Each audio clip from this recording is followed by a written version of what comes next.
We are in the beginning stages of what should be an active rest of the February ahead, with many opportunities, or chances, depending on how you look at it, for snow across New Jersey. Let's explore why. I'm Chief Meteorologist Joe Martucci.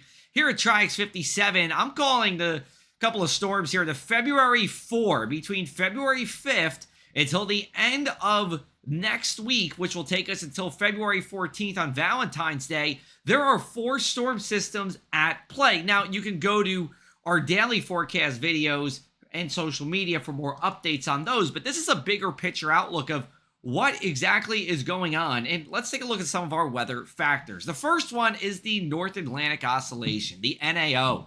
This is the air pressure difference between the Azores high and the Greenland low.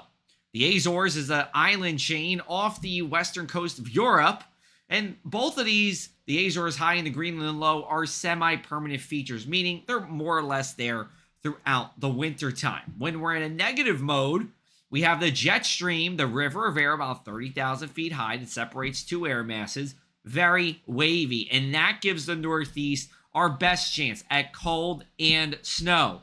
When we're in a positive mode here, we're talking about a jet stream that runs more or less west to east. We call this a progressive flow, and that means generally milder temperatures for the Northeast. Now, we take a look at the NAO here in our forecast through February the 20th, and we're going neutral, which means no real pull one way or another. So we have to look elsewhere.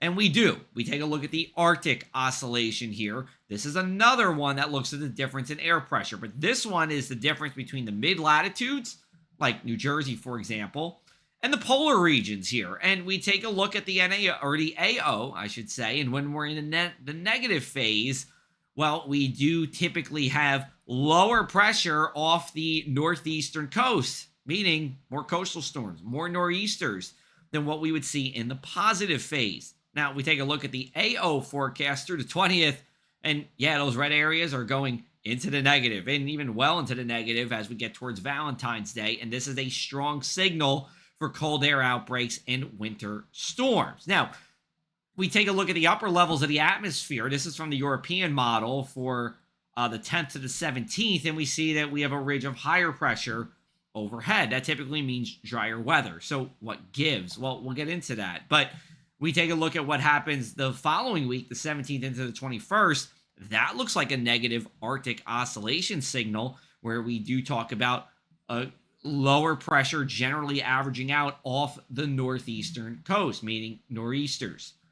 The answer is found more in this, the mid-level temperatures, and we have pretty much a straight line determining the difference between colder air and warmer air. And for most of the Jersey Shore, we sit on the colder air side of this, and what's happening is low pressure systems will ride from west to east across the plains into the Midwest and into New Jersey, meaning it just simply, if you're on the north side of it, you see more wintry weather than on the south side of this. We've seen this already. We saw this Wednesday night into Thursday. We'll see it again Saturday night into Sunday, where we see this fight between the colder air and the warmer air, where, yeah, we go from snow to wintry mix to rain. However, if we do get this colder air to sift just a little bit further to the south, and you get a storm system to come along, well, then you're talking about this being all snow for us in New Jersey.